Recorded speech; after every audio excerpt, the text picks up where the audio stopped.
Framed Roger Rabbit hit cinema screens in June 1988 and was directed by Robert Zemeckis. Produced on the budget of $50 million, the film went on to gross $351 million worldwide, making it the second highest grossing film of that year. Walt Disney Productions purchased the film rights to the novel Who Censored Roger Rabbit in 1981. The president of Disney at the time believed this was the perfect opportunity to produce a blockbuster. Jeffrey Price and Peter S. Seaman were then hired to write the script and penned 2 drafts. Zemeckis offered his services to direct in 1982, but due to the failure of his previous 2 films, I Wanna Hold Your Hand and Used Cars, Disney declined his offer. Between 1981 and 1983, Disney developed test footage with Paul Reubens voicing Roger Rabbit. Then in 1985, the project was revamped by the CEO of Disney. Amblin Entertainment, which consisted of Steven Spielberg, Kathleen Kennedy and Frank Marshall, were approached to produce with the original budget of $50 million, which Disney thought was too expensive. The project was finally given the green light with a budget of $30 million, which would make it the most expensive animated movie produced at the time. Spielberg convinced many studios, such as Warner Brothers and Universal, to lend their characters that are seen in the movie. Unfortunately, they were unable to obtain the rights to use the likes of Popeye, Tom and Jerry, and Casper, just to name a few. Terry Gilliam was then offered the chance to direct, but he found the project too technically challenging, a decision he would later regret. Robert Zemeckis was then hired to direct, following the success of Romancing the Stone and Back to the Future. Harrison Ford was Spielberg's original choice for the role as Eddie Valiant, but his fee was just too high. Chevy Chase was the second option, but he was not interested in the part. Other names that were considered were Bill Murray, Eddie Murphy, Robin Williams, Jack Nicholson, and Sylvester Stallone. Ultimately, Bob Hoskins was chosen by Steven Spielberg due to his acting and hopeful demeanour, and looked like he belonged in the 1940s era. Paul Reubens originally auditioned for the role of Roger Rabbit, as he provided the voice for the character in early test footage. Eddie Deezen, who had previously worked with Zemeckis, also auditioned for the part, but was unsuccessful. The role eventually went to Charles Fleischer, who gave the character a speech impediment and gave him a lisp when using his famous catchphrase. In order to assist Bob Hoskins' performance, he would often dress up in a Roger Rabbit costume and stand in for most scenes. Kathleen Turner provided the uncredited voice of Jessica Rabbit, Roger's wife. Tim Curry auditioned for the role of Judge Doom, but was turned down because the producers felt he was too scary. Christopher Lee was considered for the part, but he turned it down. John Cleese expressed interest in the role, but the producers didn't find him scary enough. Christopher Lloyd was cast because he had previously worked with Spielberg and Zemeckis on Back to the Future. He avoided blinking his eyes while on camera to portray the character. The film is set in 1947 Los Angeles, where cartoons and humans coexist. The cartoons are often hired for their skills to entertain as film stars. Private Detective Eddie Valiant, who was an ally of the Toons, along with his brother Teddy, has become a depressed alcoholic, following Teddy's murder by an unknown Toon 5 years earlier. Maroon Cartoon studio owner R.K. Maroon is unhappy with the performance of his Toon star Roger Rabbit. He hires Valiant to investigate rumours that Roger's wife Jessica is having an affair with Marvin Acme, who is the owner of Toontown and Acme Corporation.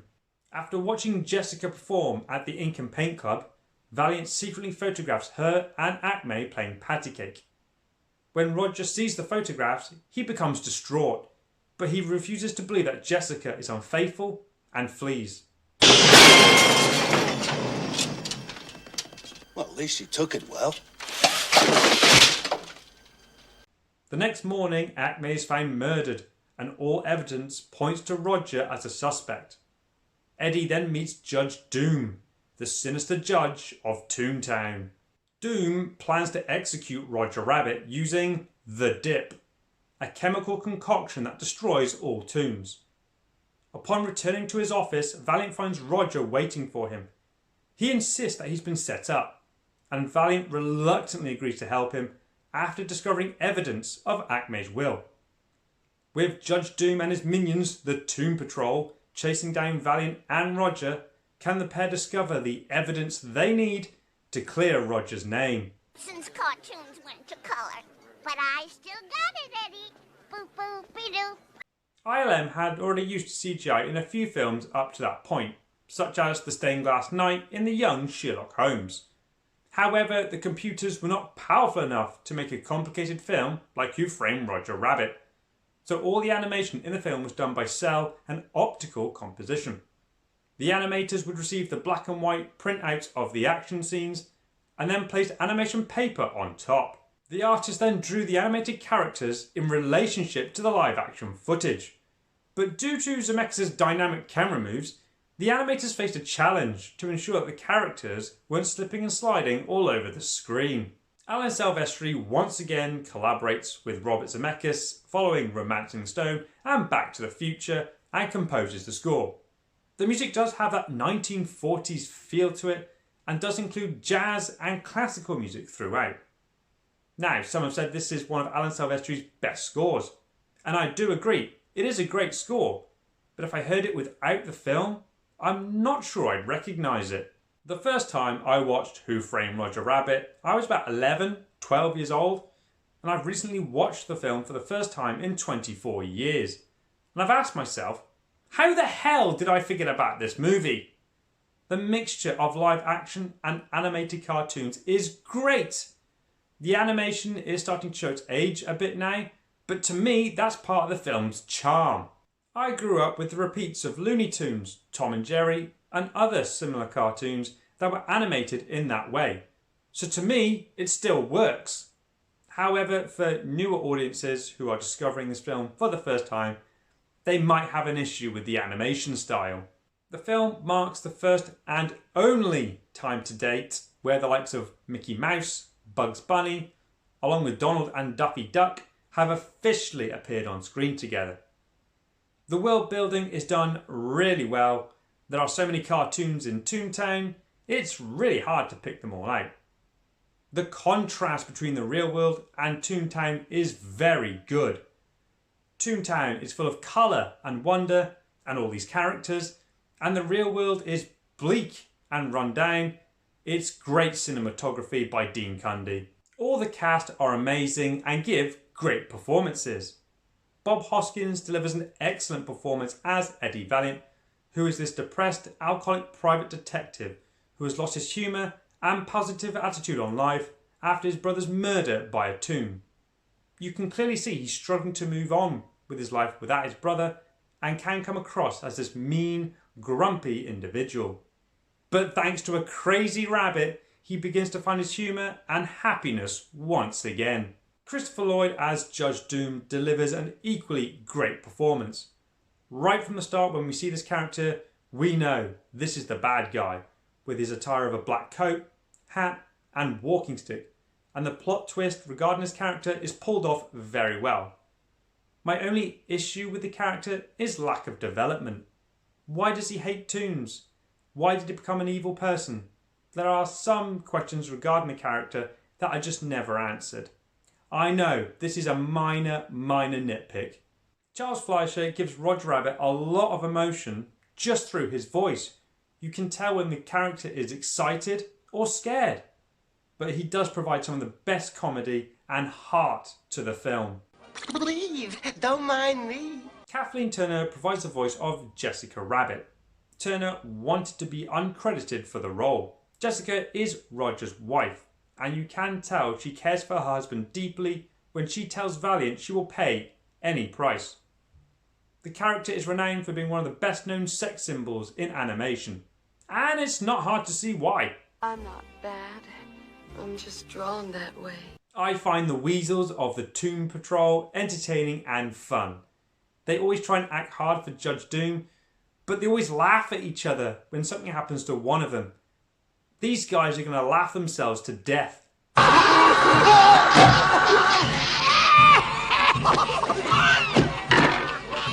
I highly recommend Who Framed Roger Rabbit. The film has a wonderful story, packed full of heart and humour. The opening 5 minutes of the film makes you feel like you're watching Tom and Jerry and sets up the tone perfectly for the film. The movie also crosses so many genres, such as murder mystery, animation, and buddy comedy. All the artists did a great job in animating the characters and creating the characters themselves. There are a lot of adult jokes and references throughout the film, but when you're a kid, these go over your head. Watching the film when you grow up, you definitely start to pick up on them. This is a film that both children and adults can enjoy. So if you've never seen this film, go out and buy it, stream it, you won't be disappointed. But if you've not seen this film for a while, then dust off your copy and relive the fun and adventure. My rating for Who Framed Roger Rabbit is 9 out of 10. If you've enjoyed the review, please subscribe and hit the like button to help make the channel grow. It's a story of a man, a woman, and a rabbit in a triangle of trouble. Thanks for watching the Real Reviews. Come on, Roger, let's go home. I'll bake you a carrot cake.